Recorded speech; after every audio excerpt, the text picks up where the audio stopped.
con dinámica del apoyo robótico basada en la estimación del estado del usuario. Un momento. Y os tengo que confesar que a Virginia yo no la conocía. Virginia se iba a apuntar a estas jornadas sin saber que iba a ser ponente. Y creo que es una cosa muy importante el hecho de que en este foro intervengan distintos perfiles.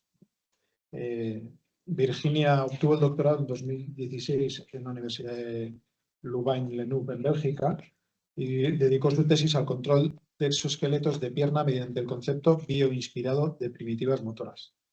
Posteriormente se unió al Instituto Italiano de Tecnología como postdoc, donde investigó sobre nuevos métodos de agarre bioinspirados y sistemas de manipulación multirobot, y más adelante trabajó como profesora en la Universidad de West England dentro del Bristol Robotics Laboratory, liderando el grupo de investigación de robótica asistencial y coliderando el grupo de investigación multidisciplinar REACH.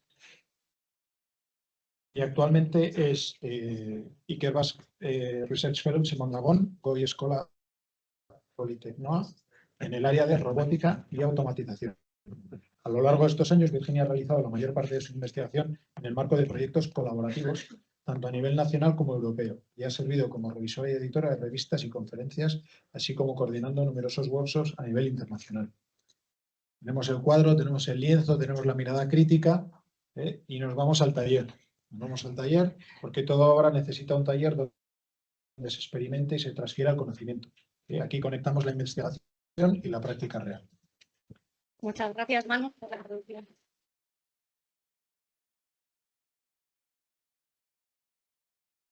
Muchas gracias por estar aquí. Es un placer poder compartir panel con ponentes tan extraordinarios. Y bueno, como ya ha introducido Manu, yo soy ingeniera de control, de robótica. Entonces, he colaborado durante muchos años con clínicos, con hospitales, centros de día, pero es muy probable que meta la pata durante esta presentación y es alguna terminología mal, y he de decir que ya en las mitad de las presentaciones de hoy he aprendido un montón de cosas nuevas y pues eso.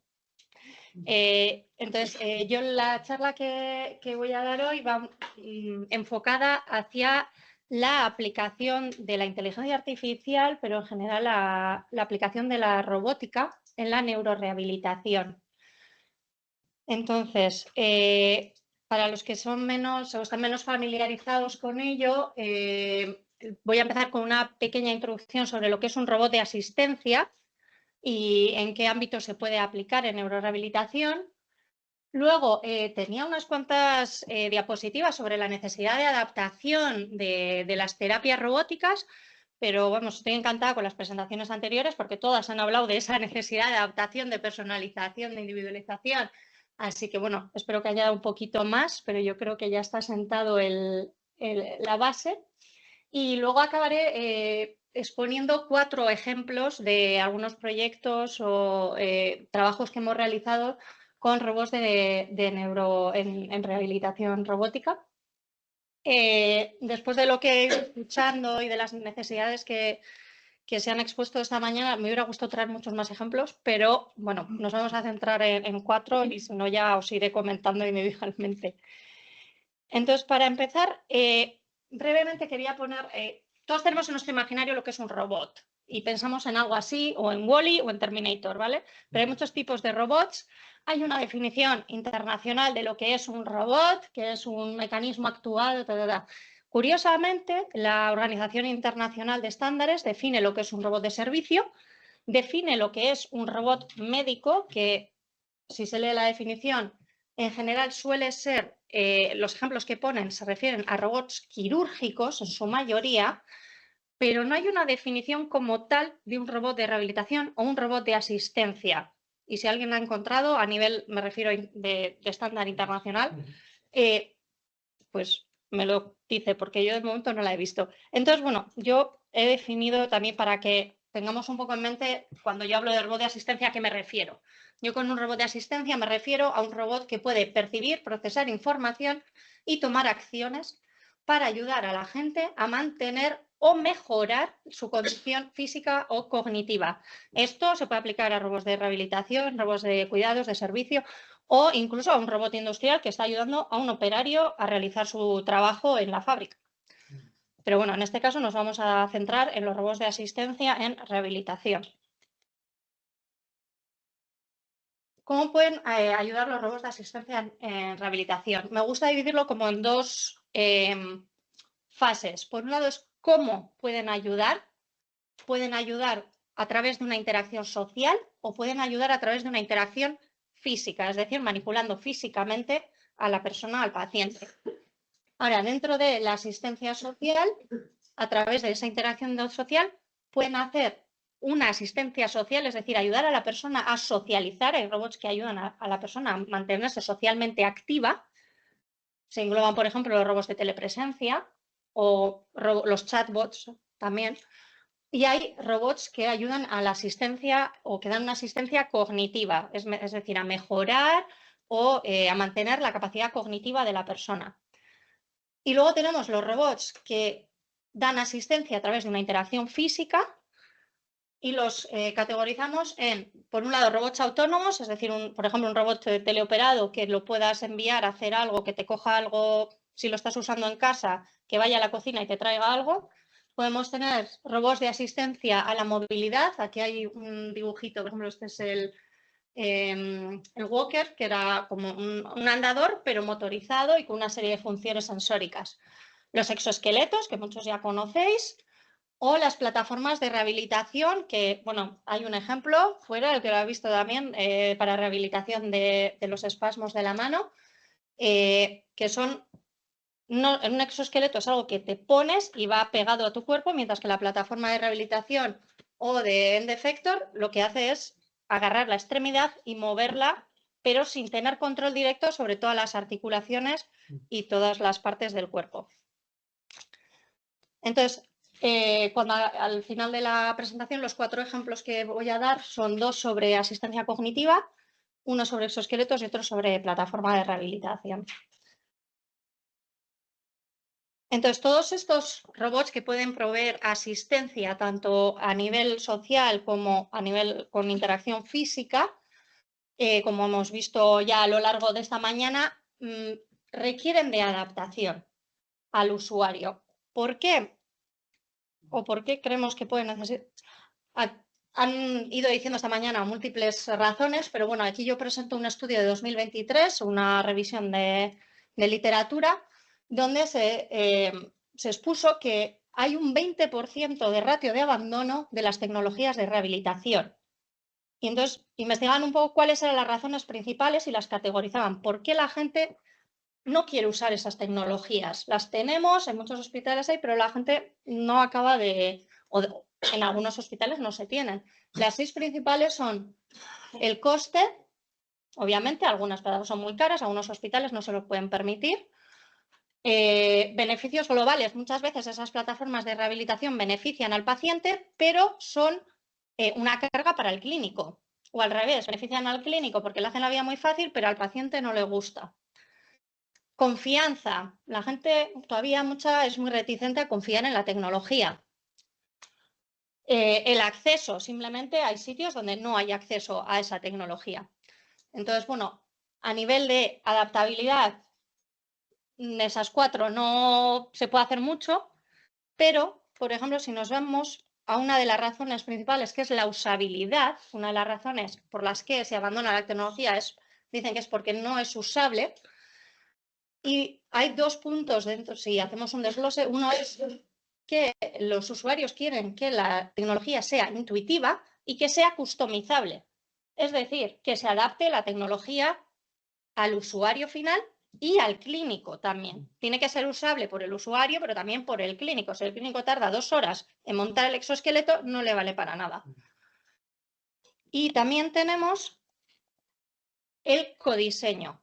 Es decir, muchas de las tecnologías, el andador, por ejemplo, que he puesto antes, es un claro ejemplo de una tecnología que fue hecha sin los conceptos de codiseño, es decir, diseñar la tecnología en una colaboración estrecha entre clínicos, ingenieros, psicólogos, la robótica es un área interdisciplinar y en la robótica de asistencia aún más. Sí, el andador que he comentado, por ejemplo, se diseñó, es un aparato magnífico, maravilloso, es carísimo, dificilísimo de poner y, bueno, pues la compañía quebró, porque un andador normal, con ruedas, vale, pues no sé, entre 20 y 50 euros. Ese andador podía valer 1.000 euros. Maravilloso, hacía de todo, pero a la gente ni le gustaba realmente lo que hacía, era carísimo, ¿para qué? Entonces, hay que aplicar siempre los principios de codiseño y hacer toda la robótica de asistencia en colaboración con clínicos, con usuarios finales, para adaptar esa tecnología a las necesidades de esos usuarios. Vale, entonces, bueno, ahí ya los dos puntos principales. Asimismo, otro estudio que publicamos recientemente, el año pasado, era una revisión de la literatura que hacíamos acerca también del abandono de las tecnologías de asistencia. En este caso era para pacientes con tetraplegia, pero muchos de los artículos que encontramos eran globales acerca de todas las tecnologías de asistencia. Y llegamos a las mismas conclusiones. Las tecnologías de asistencia tienen un impacto limitado debido a la baja usabilidad, la falta de customización y la insuficiente diversidad de tecnologías y diversidad de usuarios. Es decir, los usuarios tienen necesidades muy diferentes, como ya he comentado antes también. Un paciente de ictus, por mucho que esté en la misma etapa, en el mismo momento, igual tenga incluso características físicas globales más o menos parecidas, puede actuar de manera muy diferente, puede evolucionar de manera muy diferente y la tecnología tiene que adaptarse a esa variabilidad. Y la percepción de la tecnología, que decíamos antes también, depende mayormente de la facilidad de uso, de nuevo, del confort y de la adaptabilidad. Entonces, un factor recurrente respecto al uso de las tecnologías de rehabilitación es la adaptabilidad. Los pacientes somos humanos, los humanos somos muy variados y como pacientes más. Entonces, aparte de que en un momento particular del tiempo dos pacientes pueden ser diferentes, dos personas pueden ser muy diferentes y tengamos que adaptarnos a ellas, las necesidades de los pacientes varían con el tiempo, evolucionan, las terapias hacen que vaya mejor, que cambie o que se estanque. Entonces, las soluciones robóticas que presentamos tienen que ser personalizables y adaptables no solo a cada paciente, sino a un paciente y su evolución en el tiempo. Entonces, bueno, ya hemos puesto un poco el contexto de lo que son los robots de asistencia, de por qué se deben de adaptar a cada paciente. Entonces, ahora, bueno, ya voy a cerrar un poco el círculo de lo que sería mi presentación de la adaptación dinámica del apoyo robótico, que a través de 4 ejemplos de robótica de rehabilitación, 2 en cognitiva y 2 en exoesqueletos. Vale, entonces vamos a empezar con los 2 ejemplos de asistencia cognitiva. En general, los robots para la asistencia cognitiva pueden tener numerosas aplicaciones. Los que se usan son los llamados robots sociales, es decir, son, como hemos dicho, robots que interactúan con la persona a nivel social, no le tocan a la persona, están separados físicamente, pueden tocarse, pero siempre activado por la persona. No, el robot no le mueve a la persona. Hay aplicaciones en demencia, en Alzheimer, en autismo, en dislexia y ya se han demostrado beneficios a nivel de investigación y algunos a nivel ya más clínico en reducción de ansiedad, poder dar más independencia, mejorar el cuidado y en los tipos de robots que más, bueno, algunos de los robots que se usan así por poner un poco de diversidad, uno es el Paro Robot, que es una foquita, que es muy maja y se utiliza mucho en residencias para gente con demencia, con Alzheimer y ha dado muy buenos resultados a la hora de reducir los niveles de ansiedad de los pacientes. Al reducir los niveles de ansiedad, también reducen el nivel de necesidad del clínico. Antes llamaban mucho antes a los cuidadores o al clínico porque se encontraban mal, más tranquilos, más alegres, menos demanda. Este es el Luxai, este se llama QT. Ese es un robot que está ahora haciendo, creo que las mayores pruebas a nivel mundial de estudio clínico para tratamientos de niños con autismo. Y este Pepper, que es una plataforma de rehabilitación, rehabilitación de investigación, y que, bueno, tiene muchísimas aplicaciones porque tiene un sistema de sensórica muy multimodal. Tiene tacto, tiene pantalla, tiene visión, y luego vamos a ver un ejemplo con él. Pero bueno, por poner dos ejemplos que hemos trabajado, uno es con gente con un estudio de investigación que hicimos para una aplicación en demencia, y otra algo menos conocida o menos, en general se trata mucho la demencia, el Alzheimer, el autismo, y algo que se suele dejar de lado y tiene bastante impacto es la dislexia. Entonces, bueno, voy a empezar con el ejemplo de la demencia. Este es un estudio que hicimos que la idea era hacer un estudio, un diseño centrado en el usuario de lo que llamamos el Internet de las cosas robóticas. Igual muchos conocéis ya lo que es el Internet de las cosas. Hay un paso más allá, que es el Internet de las cosas robóticas para gente viviendo con demencia. Entonces ahora vemos un poco más. Lo estructuramos en 3 fases muy centradas en el usuario. Primero, entrevistas con 4 personas que eran cuidadores de gente con demencia para recoger un poco cuáles son las necesidades. Luego, un prototipado, un diseño de una posible aplicación para gente viviendo con demencia.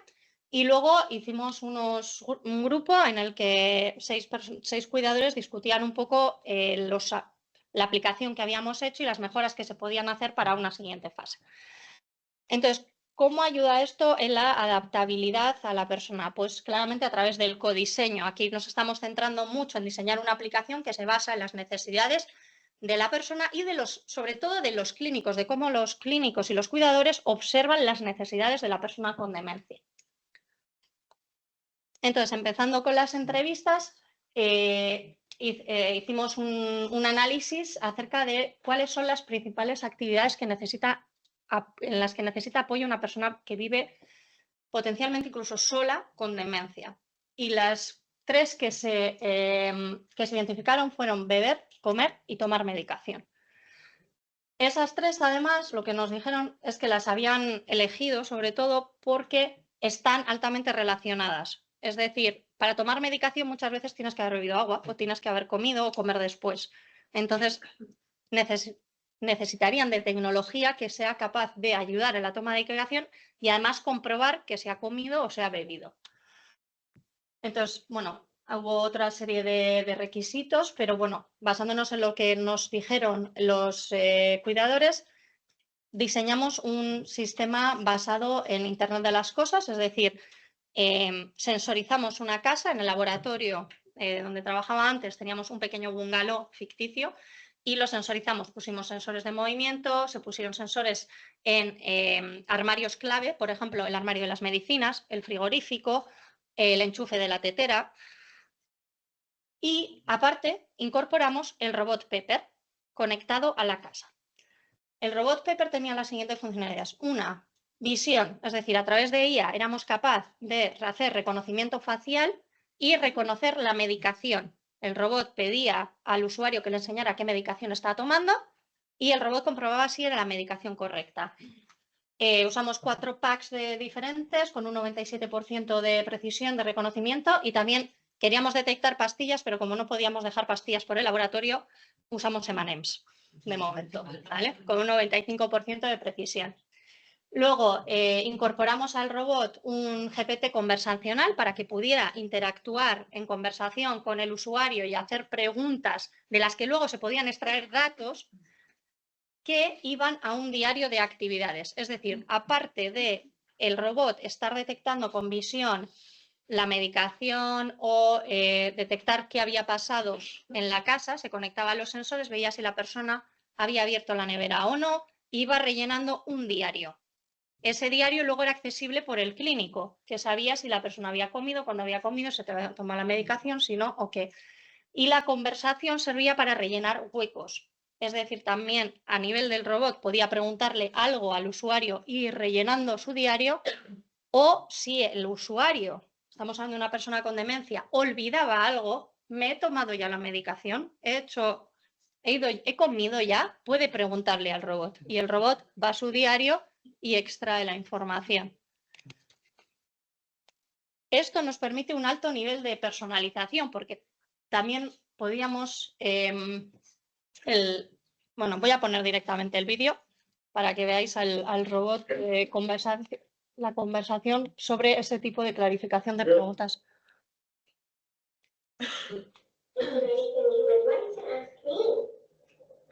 Yes. Le dice a ver si quiere que le pregunte algo, él le dice que sí. Y le pregunta si es una pregunta sobre él o sobre el robot. I'm taking my medication today. Ahora la pregunta es si se ha tomado la medicación hoy. Y el robot está buscando en su diario. Le dice que sí. When should I take my Y le medication? pregunta cuándo tiene que tomarse la siguiente. Entonces, el robot mirando el log dice, la siguiente te toca a las 2. Y luego le sugiere unos ejercicios de memoria, ya que estamos.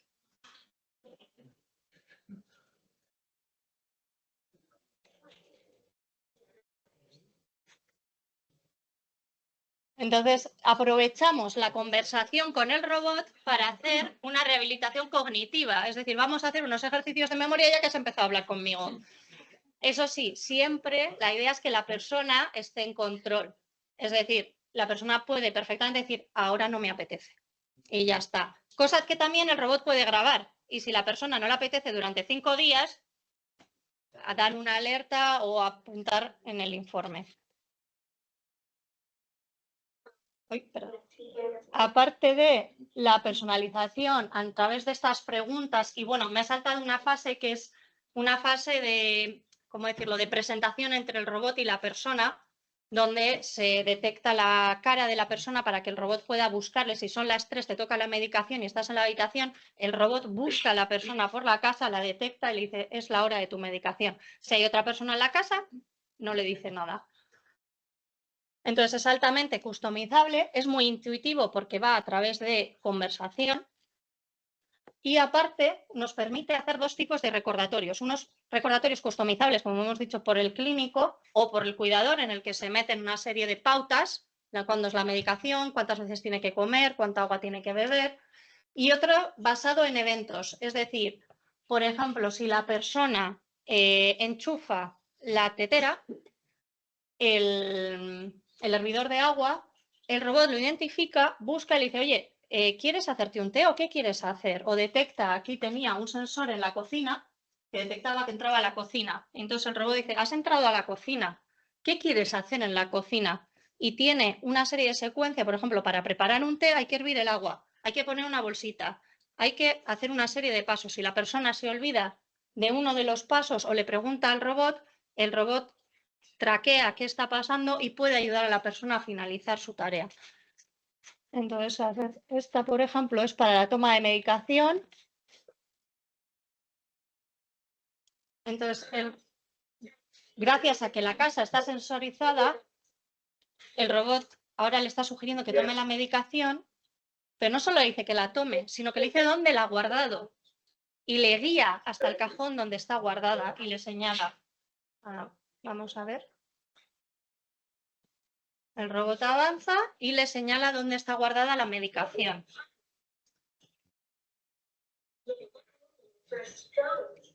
Voy a pasar un poquito para adelante.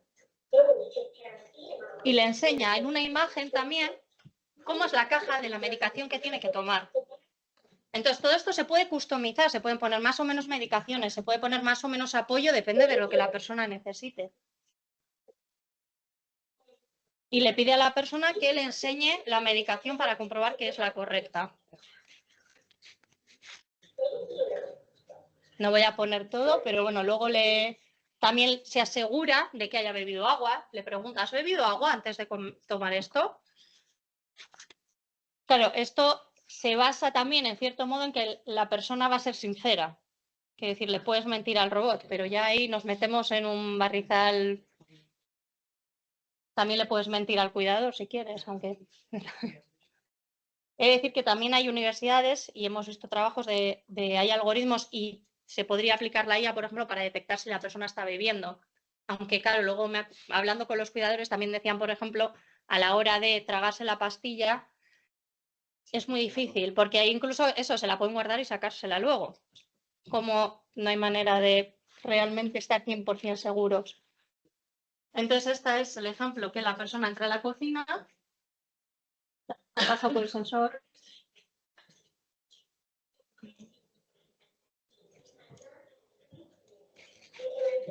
Vale. No, estoy equivocada. En este caso le ha dicho que hace mucho que no ha bebido y que tiene que beber, que tiene que prepararse algo y le va a ayudar a hacerse un té y a detectar dónde está la tetera. Ahí se está haciendo la tetera. Y la ventaja de tener el robot frente a tener un sistema solo de Internet de las cosas es que el robot puede localizar a la persona, guiarle, señalarle, proveer una interacción más natural, más intuitiva para el usuario que una simple serie de luces. Bueno. Entonces, aquí de nuevo lo que nos estamos centrando mucho es en hacer una interacción robot-humano muy adaptable a las necesidades de cada usuario, que el clínico, el cuidador, la persona a cargo pueda customizar todos los parámetros de esta interacción para que sea lo más usable y que sea muy intuitivo para la persona. La fase final, básicamente, hicimos un focus group con todos los con seis cuidadores, donde salió una serie de cosas, y aunque bueno, se haya hecho mucho, obviamente hay mucho para mejorar, mucho que se puede hacer a partir de aquí.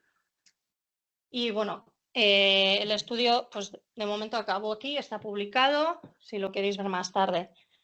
Entonces, esto es uno de los ejemplos de cómo se puede aplicar la robótica y la inteligencia artificial dentro de la robótica a una posible asistencia a una persona con demencia. Otro ejemplo es el de la dislexia. Como he dicho, es un ejemplo que normalmente no se le da tanta importancia, pero si nos fijamos, por ejemplo, en España, 1 de cada 10 personas tienen dislexia. O sea, 4,6 millones de personas en España solo tienen dislexia, unos 800.000 niños. Entonces, es un área que realmente puede tener bastante impacto a la hora de mejorar la calidad de vida. Entonces, hicimos una pequeña prueba de concepto con una estudiante de máster que se centró en desarrollar rutinas de interacción robot-humano sociales para replicar los ejercicios que hacen los terapeutas con los niños con dislexia. Hicimos una pequeña investigación, aquí no tuvimos tiempo de hacer entrevistas, bueno, hicimos un par de entrevistas informales con gente que conocíamos, pero no documentadas de manera científicamente correcta, diría. Y revisando la literatura y los métodos pedagógicos que se utilizan con los niños con dislexia, salieron 5 principales. Uno es el uso de rimas en las palabras, otros son los ejercicios multisensoriales, es decir, mezclar input visual con sonidos, con lectura, la repetición, el deletreo y algo que me parece muy curioso, las palmadas. Yo esto no conocía, que era a la hora de deletrear, decir palabras, separar las sílabas dando palmadas, de manera que estructuran la palabra. Entonces, la idea era replicar esta serie de ejercicios con un robot Now, interactuando con la persona. Preparamos 4 ejercicios, uno de deletreo, donde el robot le decía a la persona qué palabra tenía que deletrear, y con unos imanes de letras lo ponía en una pizarra. El robot lo detectaba y decía si estaba bien o no y le invitaba a la persona a intentarlo otra vez, si estaba mal. El ejercicio de palmadas, el robot guiaba a la persona a hacer la fracturación de la palabra por sílabas con las palmadas y le acompañaba. Una asociación de imágenes con palabras, es decir, el robot decía una palabra, el usuario tenía que enseñar una carta con qué significaba esa palabra, y algo un poco más tangente que yo desconocía que existía, que es la dislexia espacial, que trataba la dislexia espacial. Entonces, el robot Now es el hermano pequeño del Pepper, una cosita así, y también tiene sensores de presión en las manos. Por ejemplo, le preguntaba a la persona, ¿dónde está el cerdo en el dibujo? Y si estaba a la izquierda, el usuario tenía que tocarle la mano izquierda al robot.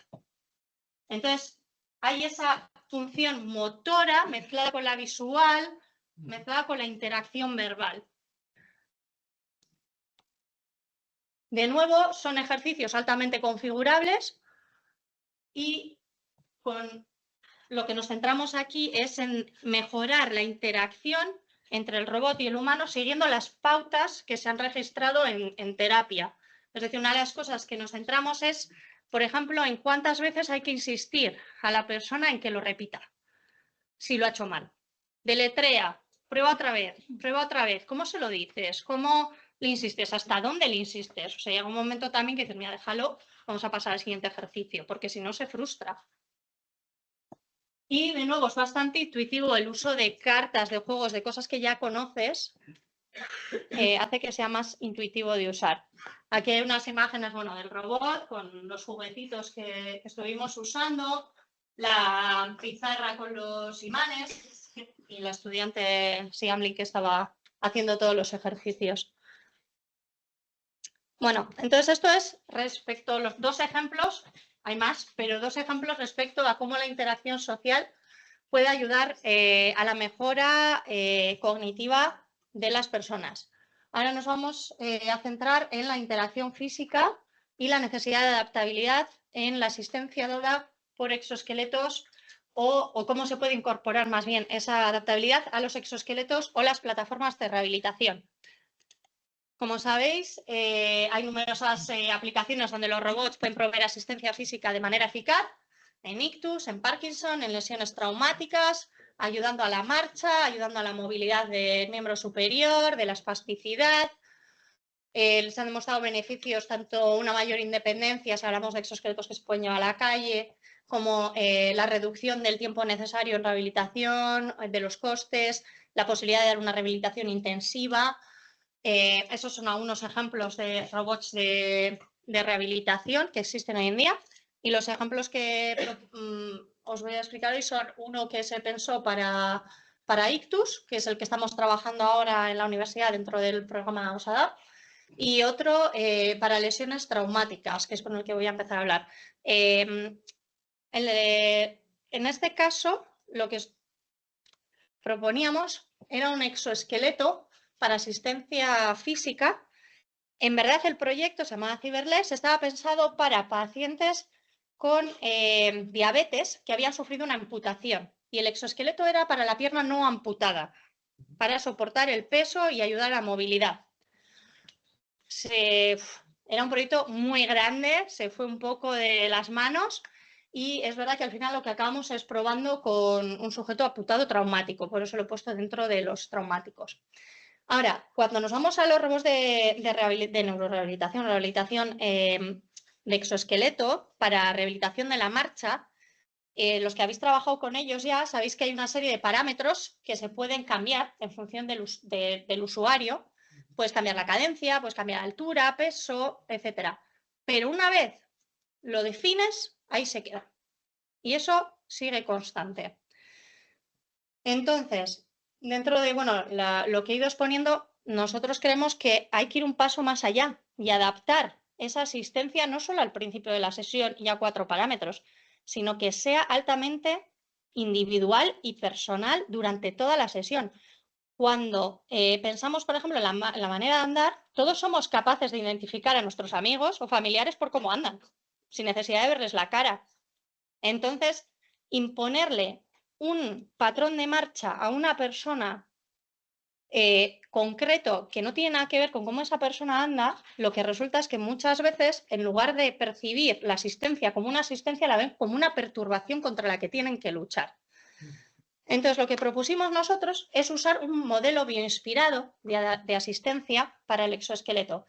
Es decir, tratamos de imitar la manera en la que los humanos controlamos nuestras articulaciones en un sistema de control ingenieril, por decirlo así, ¿vale? Entonces, por un lado teníamos un sistema de detección de intención, la persona quiere andar, quiere estar parada, quiere subir o bajar escaleras, son los 4 que teníamos. Luego, con una serie de lo que se llaman osciladores adaptables, imitábamos el generador de patrones de la columna vertebral. Ese era nuestro generador de ritmo, el que nos daba la cadencia. Y luego, esto sí, es sacado de la literatura, generábamos unas primitivas motoras artificiales. Estas sí que eran ideales y eran prefijadas, ¿vale? Pero ¿qué pasa? Que esto no era lo que iba directamente al exoesqueleto. Esto entraba un modelo musculoesquelético de la persona, muy simplificado para que pudiera correr en tiempo real. Pero este modelo tenía el peso y la altura de la persona.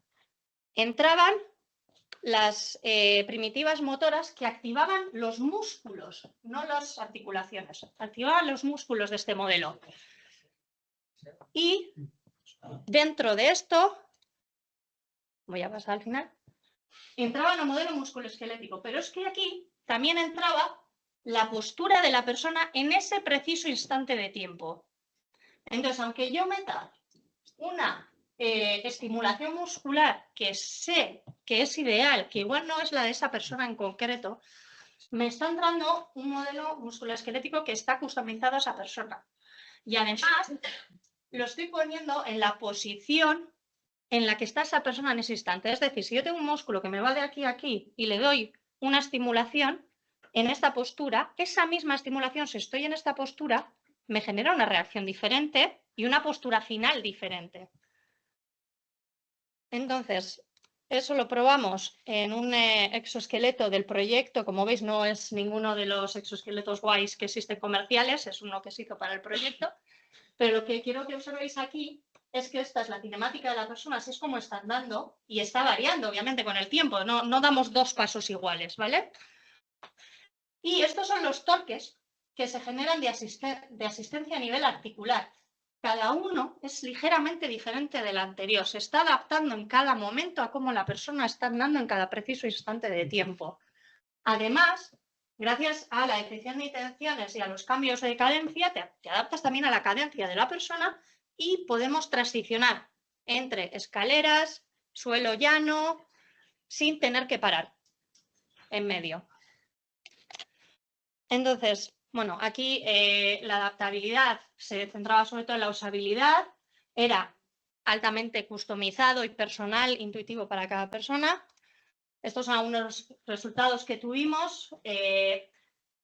Vimos que había un decremento en tanto en el consumo de oxígeno como en el ratio cardíaco, pero no era, o sea, a ver, era significativo, pero no gran cosa. Es decir, porque sí que es verdad que lo probamos bastante tiempo y son parámetros bastante, ¿cómo decir?, difíciles de trabajar con ellos, los que supongo que estáis acostumbrados, la mayoría.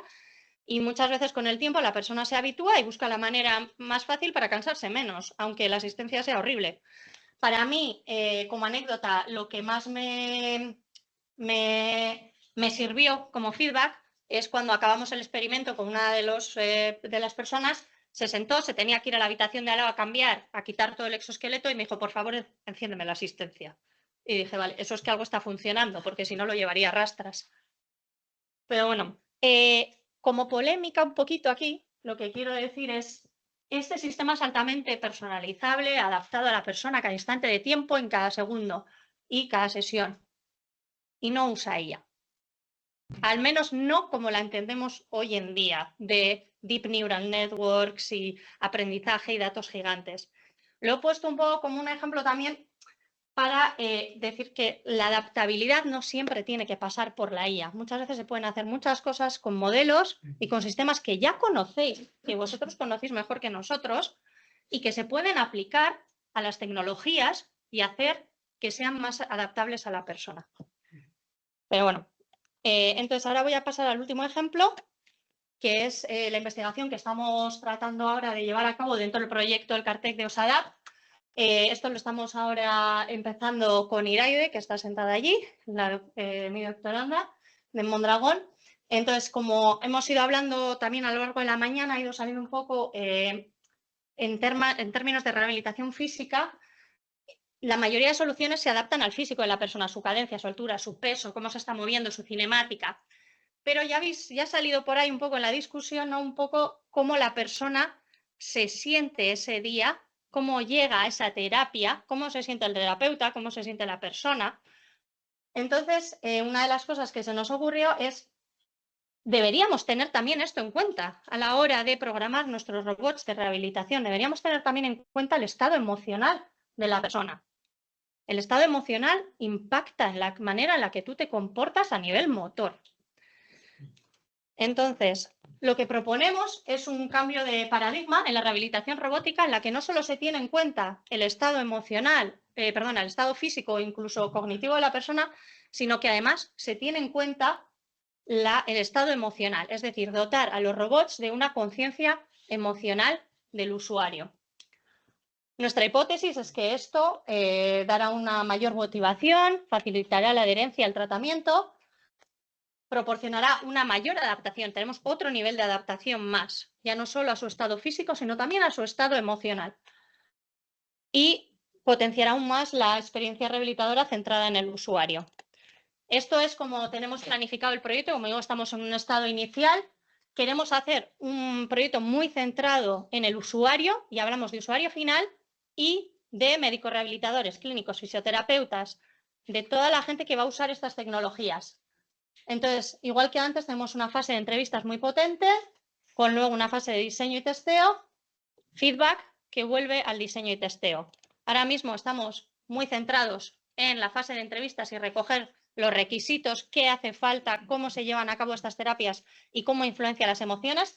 Así que si alguno está interesado en participar en estas entrevistas, aprovecho a hacer propaganda, podéis contactar con Iraide, estamos reclutando, se dice.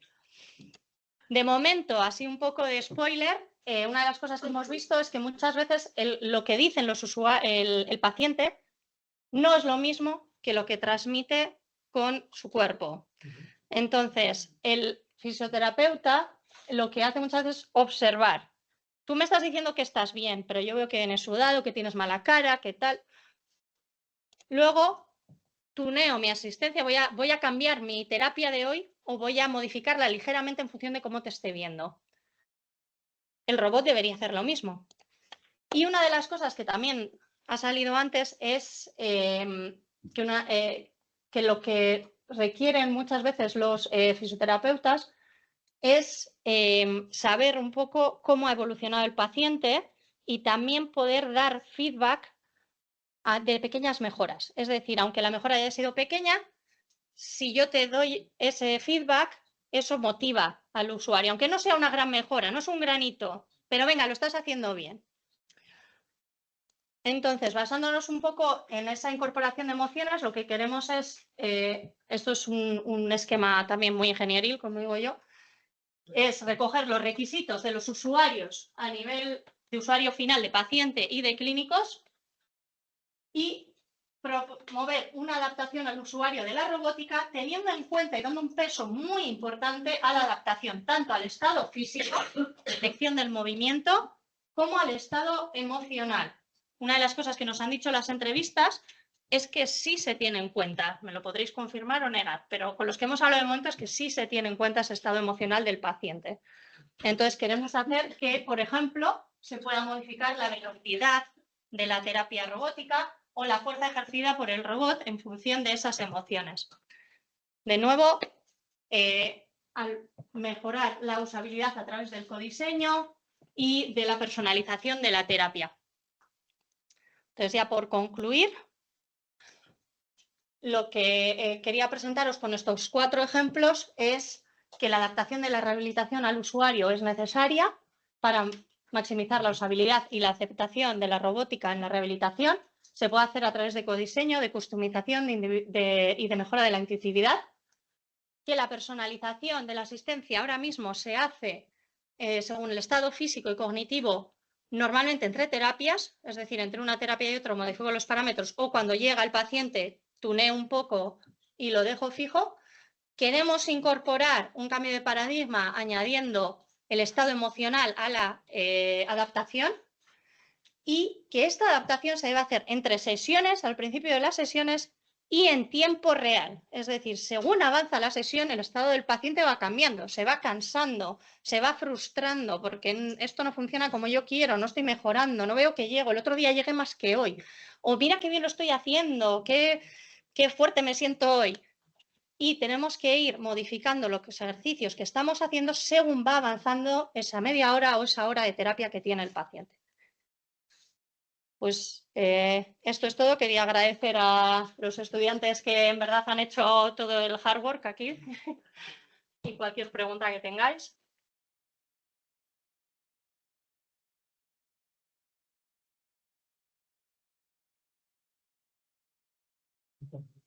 ¿Preguntas? A mí no me ha quedado del todo claro cómo va a tomar conciencia la máquina del estado del motor. Vale. ¿Qué información le suministra? Pido un poquito rápido al final porque me estaba dando cuenta que me quedaba sin tiempo. La idea del momento que tenemos es usar imágenes, o sea, ya existen algoritmos basados en inteligencia artificial que usan imagen y reconocen tristeza, alegría, reconocimiento facial, pero queremos integrarlo con un reconocimiento fisiológico. Vale. Que ahí se nos abre una tarta, un melón muy grande, porque hablando con clínicos y también experimentalmente tú puedes pensar que estás muy contento y muestras una cara muy contenta, pero el corazón te va a 100. Entonces ahí también tenemos una investigación potente de luego, quiero decir, como eso es algo que queremos también extraer de los clínicos, ¿qué se tiene más en cuenta? ¿Lo que tú ves fisiológico o puedes detectar a nivel fisiológico o el estado que te dicen o te comunican facialmente? A ver, has comentado que, bueno, en lo que es la customización, ¿no? Es decir, adaptar precisamente el ritmo, la fuerza al propio individuo, ¿no? En función de su esqueleto real, más allá de trastear con la frecuencia, la cadencia y demás, ¿no? Y es decir, esto lo que está diciendo es que cuando está aplicando un torque, va variando ese torque a lo largo de todo el recorrido articular, cómo se comportaría un músculo más o menos. Sí. Vale. Y dices, bueno, pues esto, a ver, eso es el ideal, ¿no? Sobre un esqueleto, digamos, en función, vamos, sí. Pues los primitivos son generales, ¿no? De todas las personas, y sobre esos primitivos, pues hay un esqueleto, pues el humano es diferente al niño, por lo tanto será diferente el patrón. Y luego, como un elemento de customización, tú has hablado de que todo el mundo reconocemos la forma de andar. Aunque una persona y yo seamos muy parecidos, andamos diferentes. Sí. ¿Podríamos hacer un análisis, porque te han cogido en un vídeo de antes de que te diese el ictus y analizan cómo es tu marcha y traducir eso? Es decir, me parecería súper interesante. Y dos, si eso sería realmente algo como que el paciente lo notaría. Digo, esto es como yo ando. O sea, es una hipótesis, pero... a ver, lo de poder tener una evidencia gráfica de cómo la persona andaba antes de sufrir, por ejemplo, el ictus y aplicarlo, me parecería súper interesante. No lo hemos hecho. Yo creo que se puede hacer y sería muy interesante. Lo de si se cambiaría cómo la persona, es toda la hipótesis que tenemos detrás. Yo creo que sí, porque hoy en día el mayor feedback que se da es que se percibe el exoesqueleto como algo contra lo que pelear en lugar de algo que te asiste mucho. Notas que eso es raro. Eso es, nota raro. Por eso. Yo creo que también depende del nivel de daño que tenga la persona, porque alguien que empieza desde cero y no tiene ningún tipo de preferencia, o si se ha dañado mucho los circuitos motores, igual realmente no tiene ninguna sensación de cómo debería andar o cómo no.